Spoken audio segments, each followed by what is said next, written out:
The Jeopardy Room with Stacy Keach as your narrator was adapted for radio by Dennis Etchison and written for The Twilight Zone by Rod Serling. Heard in the cast were Yasin Piyankov, Jamie Vann, Terry Berner, Katrina Lenk, Ned Noyes, Anna Sverutza, and Lisa Dotson. To learn more about the Twilight Zone radio dramas and to obtain audio cassettes and CDs of these programs, visit our website at twilightzoneradio.com. The producers of The Twilight Zone wish to thank CBS Enterprises, Carol Serling, Dennis Etchison, Dick Brescia Associates, Claire Simon Casting, Terry Jennings, XM Satellite Radio, Sirius Satellite Radio, our sponsors, and our radio affiliates for helping make this series possible. This copyrighted radio series is produced and directed by Carl Amari and Roger Wolski for Falcon Picture Group. Doug James speaking.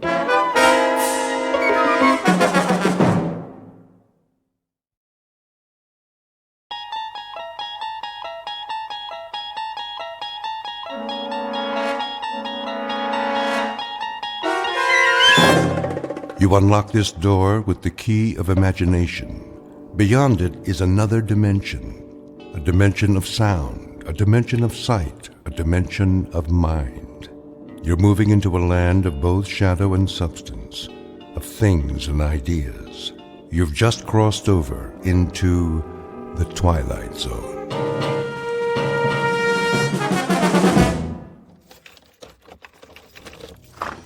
Here is your room, gentlemen. Thank you. I'll turn on the lamp. Leave it off for now. As you wish.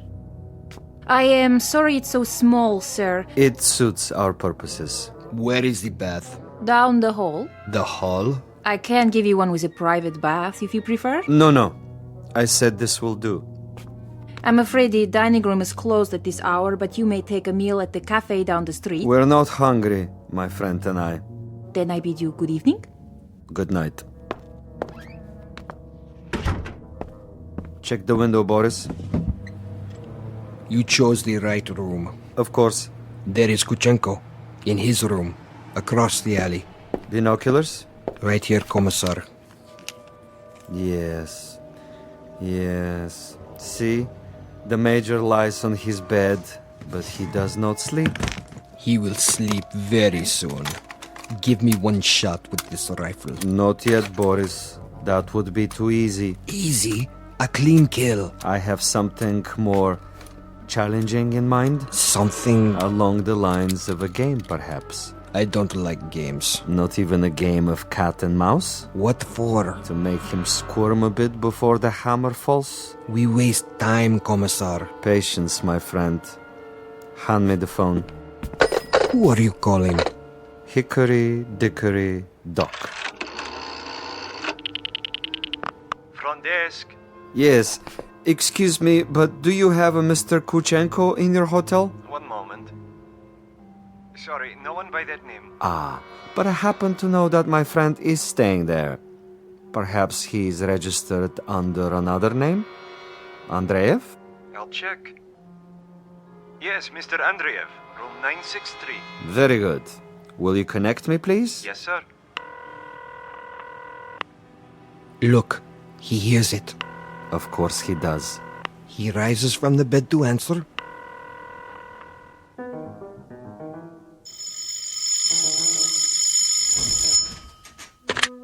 Yes?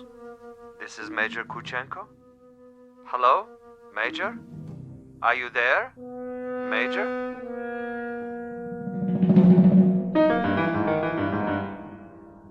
The cast of characters in our drama: a cat, a cat's assistant, and a mouse. This is the latter, the intended victim, who does not know but may have already guessed that he is to die. His name is Major Ivan Kuchenko, and he was lately an officer in the former Soviet Union.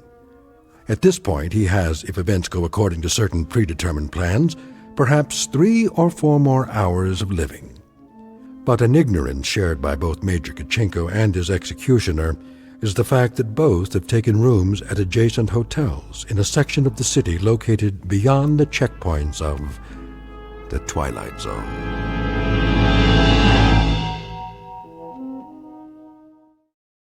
And now, The Twilight Zone and our story, The Jeopardy Room, with Stacy Keach as your narrator. This is Major Kuchenko? Who is calling? Major Kuchenko, you don't know me, Who is this? but I have heard of your recent arrival here. You have the wrong number. And I wanted you to know that you have friends in this city. Friends, you say. And they would be... Good friends, Major. Staunch friends. I know no one in this city. May I impose upon you to remain in your room for a little bit? Your friends will make themselves known. And who is this speaking? Is this a friend also? A good friend, Major. Not known to you yet, perhaps, but soon to become acquainted. And why must I stay in my room? We'll be making contact with you very shortly. For what purpose? Your welfare. Your well-being is our deepest concern, Major. Now, Commissar. Not yet, Boris. May I count on you to show some sense, Major? For your own safety, I urge you to remain in your room. You'll be seeing your friends before long. The mouse is in the trap. He stands at the window. Now, Commissar. Patience. But I have him in the crosshairs. I could make his head leave his shoulders at this range. That would give you pleasure, wouldn't it? A great deal of pleasure, Commissar. Just say the word. Even when he lies down, I can still see his head. I believe it, Boris. I know of your prowess, but put the gun away. Put it away? Lay it aside for a bit. We're not going to kill him. Ah, the eagerness of the young. They do not sip wine. They gulp it down like a soft drink. They do not fondle women. They devour them. They do not sniff at the essence of a perfume. They try to jam it into their nostrils. But now, consider the window across the way. The gentleman will die without question. But I want him to die, Boris, with finesse, with subtlety, with a degree of thought and care. A killing is a killing. And if a man is to die, what does it matter how he dies? Ever been to a bullfight, Boris? A bullfight? No, Commissar. I've never had that pleasure. A bullfight might serve to make the distinction. In such a contest, if the matador kills with grace, that is considered a good death. So, there are good deaths and bad deaths, are there? Precisely. There is death with art, and there is the death of the butcher. You, Boris, are a butcher. Now, that is an honorable profession of great usefulness. But I'm an artist. Oh, you will have a death tonight, within a few hours. But when it is over, we will have killed with artistry, Boris. Not with a meat cleaver or an explosive bullet or any other of the butcher's tools. This death will be like a ballet.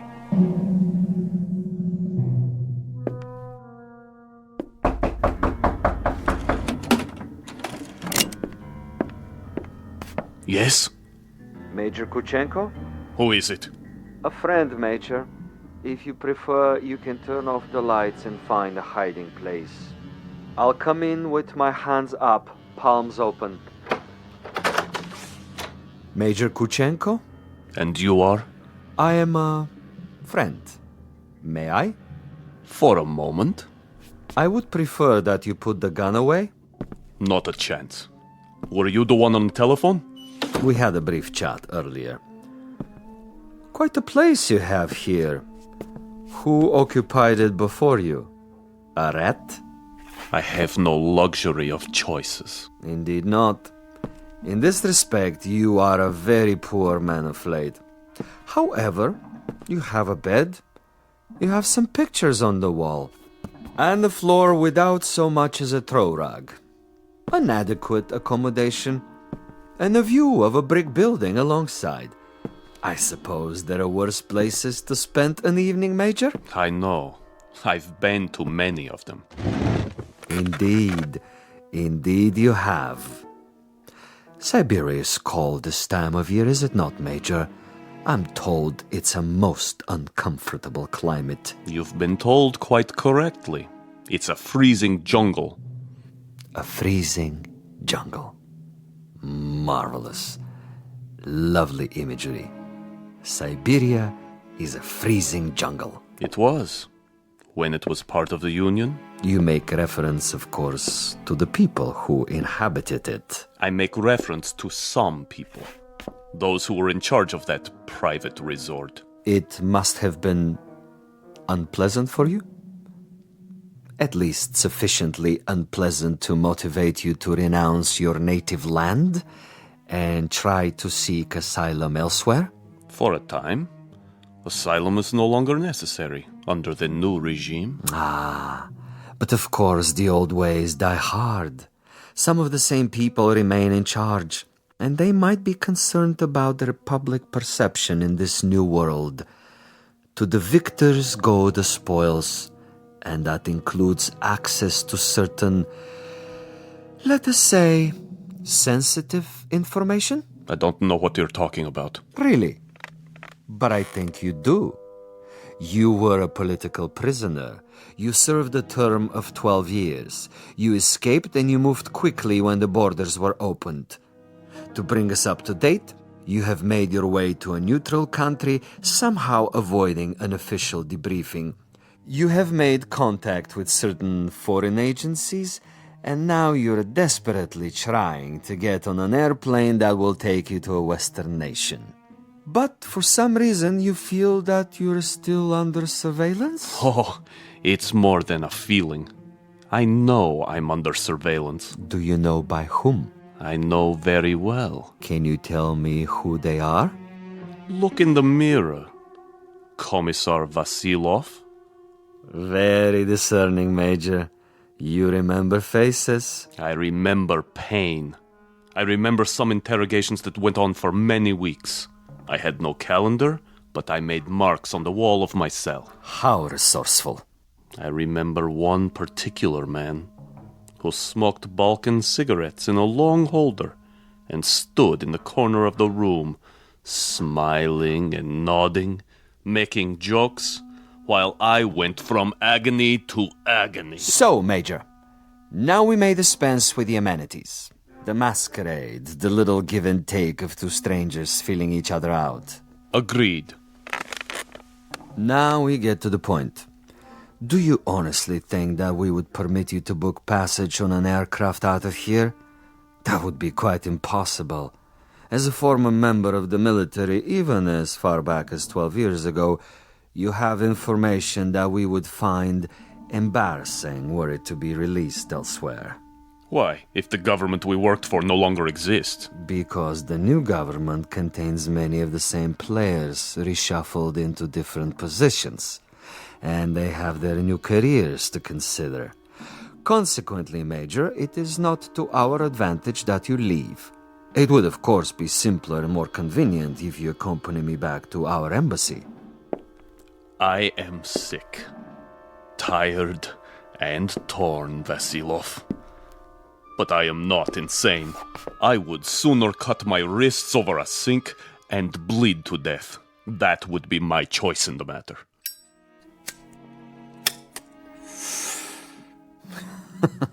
You surely can't be serious, Major.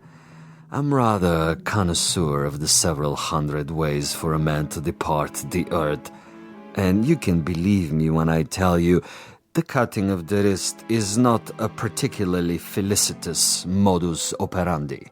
Quite apart from the pain, which of course must be attendant, is the fact that one dies slowly, and because of this, he has to be an eyewitness to his own demise.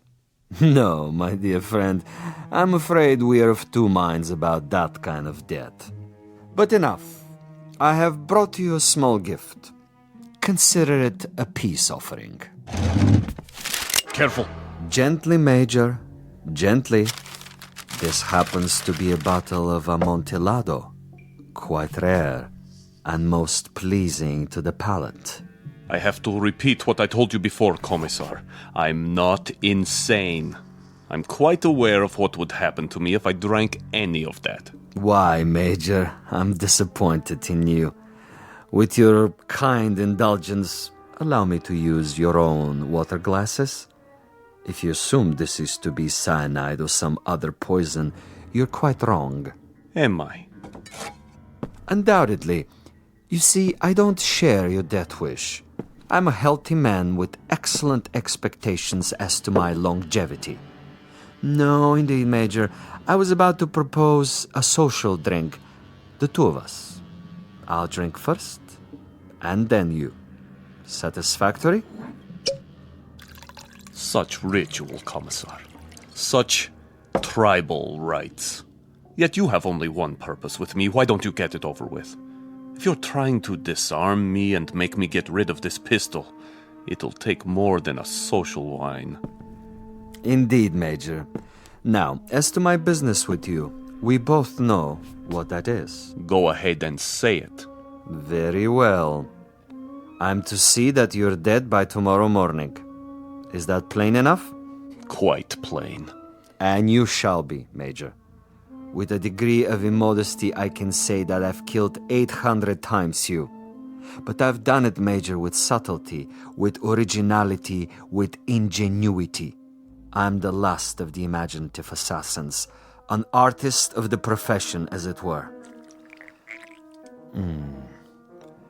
Excellent. Flavor. Bouquet, just the proper dryness. Really quite an exceptional wine. Join me, Major? And now? And now I will tell you something else. I will tell you something about you and me. Please. You, Major, are a malcontent, a genuine curiosity, a rebel with no cause to speak of. You have to go to prison camps, to interrogation centers, or hide in filthy little rooms. You can never accept that which is ordained. And you? I, on the other hand, am a survivor. I adapt to my situation. I haven't a large salary, and my job, at least the way it's laid out, is a rather dull one. Finding defectors and traitors and subversives and doing away with them. Now, I could do that with a high-powered rifle. I could do it with a homemade bomb. But I choose to exercise imagination and taste. In your case... In my case? In your case, I choose to prolong the game. And in the process of this prolongation, I've come up with what I think is a most bizarre and novel method of execution. One designed especially to challenge your talents. For we are worthy adversaries, you and I. I feel weak. I feel... Tell me what you feel, Major. Exactly. I want to know.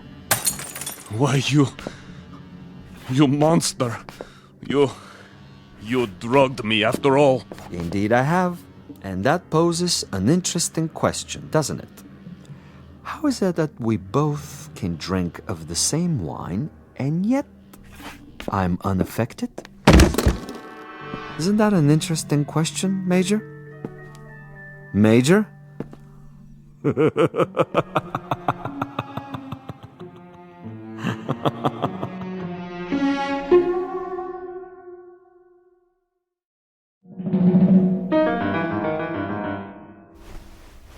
My head.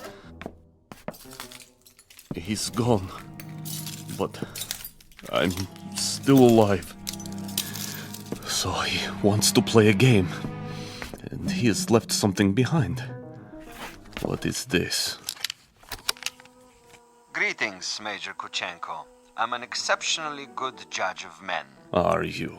And in my judgment of you, I made an assumption that you are sufficiently observant to see the tape recorder on top of your dresser and curious enough to play it. How could you resist? This will also suggest to what complicated ends I'm willing to go to make a simple execution different and imaginative. First of all, to clear up one point. You may remember our discussion. Before I left you, I proposed a question. Isn't it odd that we both drank of the same wine, and how different the effect? Isn't it odd? Really quite incredible and bizarre. How can it be? In all honesty, Major, how do you explain it? Go ahead. I'm listening. You... Perhaps you have figured it out already. The truth is, I have been imbibing this particular drug for many years, a sort of experiment with myself as the subject. I have now reached the point where my physical tolerance has risen so that I can drink it by the gallon and remain quite unaffected. This in itself is a rather common and uninspired trick, a phenomenon well known to the scientific community. But you will also note, and I hope with a degree of pleasure, that you have not been poisoned. You're very much alive. Where are you? As you've probably perceived, I'm rather a gamesman when it comes to killing. I adhere to my own rules and ethics. Hence, Major Kuchenko, I have taken the liberty of removing your pistol so that you won't hurt yourself. Now listen to the following quite carefully. This is the game, and these are the rules. You have been asleep for roughly 3 hours. During that time, in addition to dictating this on the recorder, I have done the following. I have placed a booby trap in your room. It is not visible, but it is attached to a very common object that is in the room. If you trigger this object, it will detonate and you will immediately be blown up. Why not get it over with now? Sadist. Now, for a proposition. If during the next 3 hours you are able to find this booby trap and cut the wire, you will be permitted to leave the room alive and unharmed. This is a guarantee. You have my word on it. Your word. But the following conditions are of the essence, Major. You must actively search for this booby trap and you must find it and render it inactive. It goes without saying that, as of this moment, you are being observed. How? Attempt to turn out the lights and you will be shot. The moment you stop an active search, should you refuse to play the game, you will also be shot. If you are unable to find the trap within 3 hours or attempt to leave the room at any point during that time, I am afraid the same conditions apply. You will receive a bullet in the head. So there you have it, Major. Find the booby trap, cut its wires, and you're free. Fail to find it, or fail to look for it, you're dead. Look for it, find it, but fail to recognize it, you're also dead. Needless to say, Major Kuchenko, it is this latter occurrence that I rather expect and look forward to. As a fellow expert in tricks and deception, I think you will admit this situation has its own special imaginative quality.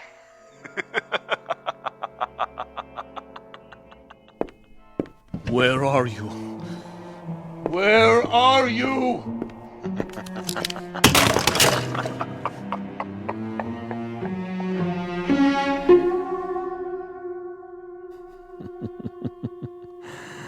Over here, Major. Just across the way. So near and yet so far. Can't you see me? Doesn't the light reflect in my binoculars? Look, Major. Please look. Try, I implore you. Where have you been, Boris? I brought food from the cafe. Food is of no consequence. Quickly, he's awake. Don't worry, Commissar. I have a clear shot anywhere in the room. Hold your fire until I tell you. But why such an easy target? Too easy. That is the difference between us, Boris. You are a marksman, but I am a gamesman. And the game is afoot. The picture frame. too obvious. The ceiling. The light fixture. Possibility. Nothing. Oh, you think you are so clever, Commissar. So clever. The bed, then. Under the mattress. The bed springs? It might be. Not the chair, though. Still possible. Where? That would be telling. Go ahead and eat, Boris, before it gets cold. He's busy with the hunt for now.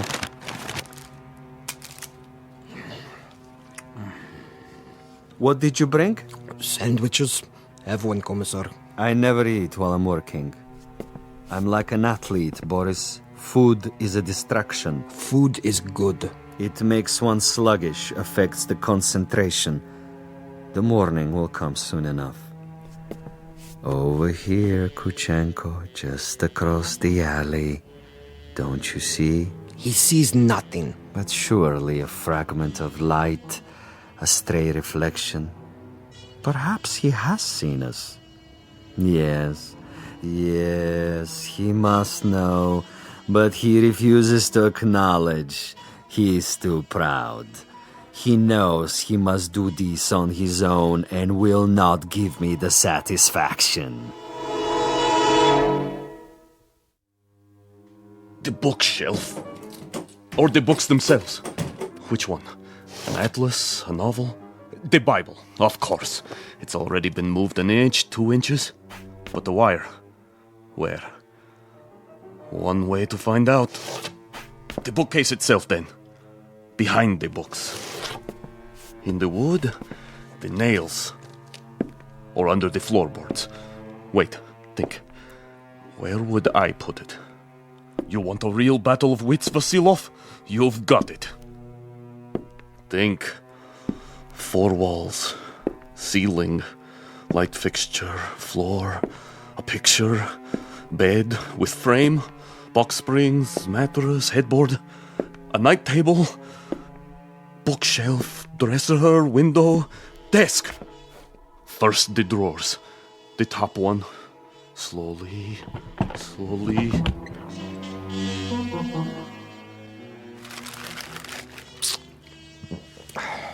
What is he doing now?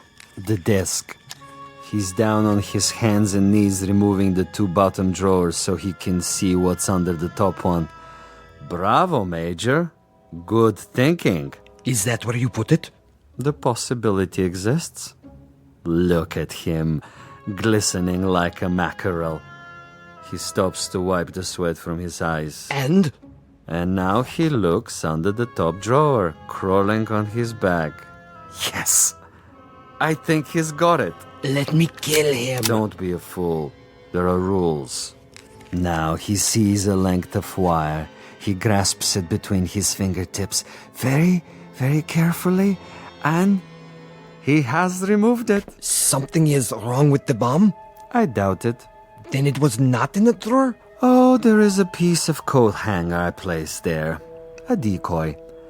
A drawer would be common, uninspired. And I'm not, you'll forgive the immodesty, a common executioner. Where is it, Commissar? In a most ingenious place. Really, quite an ingenious place. Not in the books, the desk, the mattress. Think of another common object in that room, Boris. I have it. Yes? The doorknob. Interesting idea. Then where? I'd rather not tell you at the moment, Boris. I think you'll enjoy the next few minutes more if you share the Major's ignorance. You seem very sure. Sure? That he'll find the trap. You take a risk. Not at all. That's not what I'm sure of. That is to say, I'm reasonably sure he'll find it, given his mental capacity, but he'll find it too late. He's looking toward us. But he can't see us. It's quite dark in here, and it wouldn't matter if he did see us. Now he's returning to the table. You're getting warm, my young friend. The ashtray. Extremely warm, but not hot. Where then? Please, Commissar, please tell me. Take the glasses. What do you see? He stands over the telephone. He is reaching out, Hot now, Boris. Extremely hot. Oh, he has picked it up. I thought for a minute there, You thought what? the telephone. Precisely. The telephone. But he just lifted the receiver. Indeed. He lifted the receiver to call out. If, on the other hand, the Major's telephone were to ring and he were to answer it, That's it, isn't it? If he picks up the phone after it rings... you have it now, my friend. When the Major's phone rings and he answers it, I have placed a tiny bottle of nitroglycerin inside the mechanism. The explosion will only occur after the ring and the lifting of the receiver, at which point the electrical contact will be made, and Major Kuchenko will not even have time to say hello. But what if no one calls? Oh, someone will. I promise you, someone will.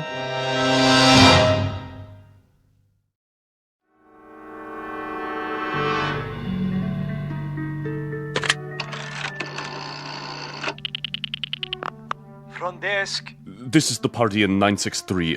I was wondering Yes, sir? if you might have the number of another hotel. Another hotel? The one next door across the alley. That would be the Grand. You can find it in the directory, in the table by your bed. Dial 9 first, then the number. I see. Thank you. Vasilov? I know you're there, Vasilov. The game is not over yet. Do you have the time, Boris? What? The time. 10 minutes to 5. Almost done, Commissar. He's tried almost everything. He has 10 more minutes. Hadn't I best go over there now and finish it? No, my young friend. That would be impetuous. It would also be a bit embarrassing if someone were to see you. At this hour, the streets are empty. Quite apart from the fact that I wanted this to be imaginative, I also wanted subtlety. I should like our quarry to die in his room without our being there. Opportunity is running out. Then I do believe that it's time to, shall we say, accelerate the process?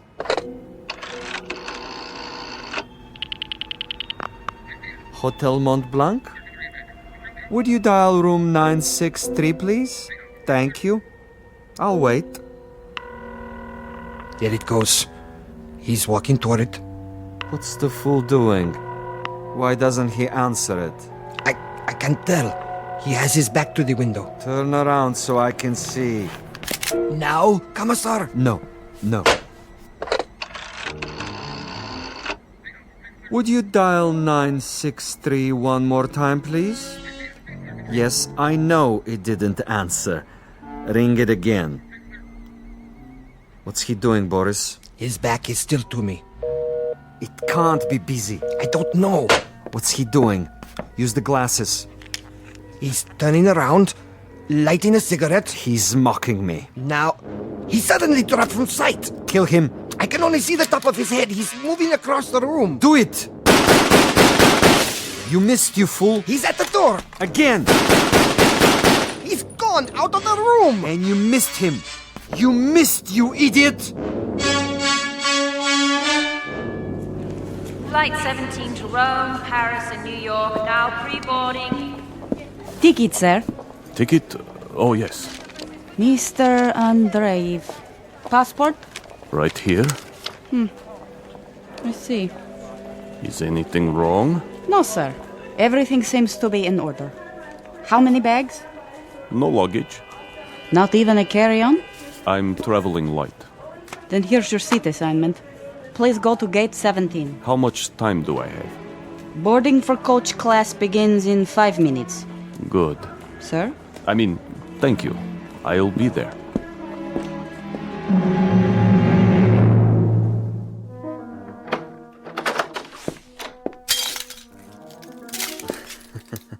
What a mess he left behind. Like a pigsty. He tore the bed apart and the furniture. Oh, just look. Oh, even my poor little tape recorder. Commissar, Yes, Boris? it would have been better, wouldn't it, What would? if I had taken his head off in the first place? You mean if we had slaughtered him like an animal? I love your style, Boris. You should have been a pig farmer. Our man would have been dead by now. He would have been dead if we had beaten him to death with mallets too. But anyone can die that way. And any stupid, insensitive fool can kill that way. No, this is a man of quality, with a resourceful mind, similar, you might say, to his executioner. He deserves a better ending, as do I. But that's all right. I have time. I'll get him in the next city, now that I know my adversary. We will be able to track him? Most certainly. The old network still functions, though in a much different way. I have the same contacts, no matter what they now call themselves. Importers, exporters, businessmen of various stripes, here and abroad. It's marvelous, you know. Really marvelous. Think of the possibilities. Other, even more ingenious methods of doing away with Kuchenko and his kind. I still think we should have chased him. Not at all. He would have gotten away. And even if he hadn't, it would mean that a thick-headed clod like you is more efficient than I. And this I reject, Boris. This I reject in toto. Look at this. A bottle of wine. I can only find one glass. Throw it away. One drink, Commissar. I said no. But there is more than half left. This is not for you. But why? Do you know much about Amontillado? I know about vodka. Of course, you and all the other potato growers. Give me the glass. Here. Believe me, it wouldn't agree with you. It's an acquired taste. Yes, Commissar.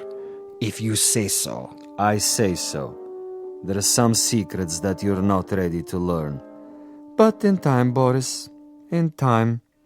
For now, I need you awake and alert. That's right. I do what you say, as always. But so far, your methods are not very effective. The men who pay us, they will not be impressed. And you will make a report? Only I can do that. I am the one they listen to. I can request another assignment. You're free to do so. Until then, I take no further orders from you.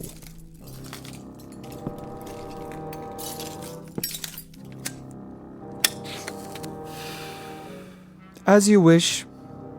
You might want to reconsider, though. The resort in Siberia may be closed, but there are others. We have allies.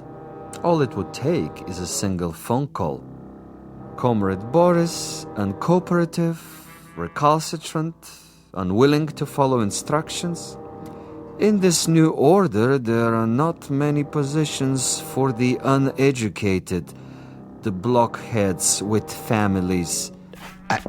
Yes? Well, You want to say something? I withdraw my complaint. What's that? I didn't hear you. I am tired, Commissar. I say many things when I am tired. You wish to apologize? Yes. Very well. I will take it under advisement. In the meanwhile, see if Major Kuchenko left anything behind. Check the closet, the drawers. Yes, Commissar. And life goes on. The sun comes up and we arise to meet another day, to prevail by our wits and our wits alone. I'll get it, Commissar. No, Boris! I don't want... Fool, no! I'm sorry, sir. Your party doesn't answer. No? It doesn't ring at all now. You're sure? Mont Blanc Hotel, room 963. Strange. The line is suddenly dead. Thank you, operator. That means my message got through. Flight 17 Transocean Airways now departing for New York City via Belgrade, Paris, Rome, London, final call. Major Ivan Kachinko on his way west, on his way to freedom, a freedom bought and paid for by a most stunning ingenuity. Exit a gunman named Boris and one Commissar Vasilov, who forgot that there are two sides to an argument and two parties on every line. This has been a collect call, placed direct to you from a phone booth located somewhere in the Twilight Zone. More from the Twilight Zone after this. You are about to enter another dimension, a dimension not only of sight and sound, but of mind, a journey into a wondrous land of imagination. Next stop, the Twilight Zone. Hi, this is Stacy Keach. I'd like to take a moment to tell you about our Twilight Zone website at twilightzoneradio.com.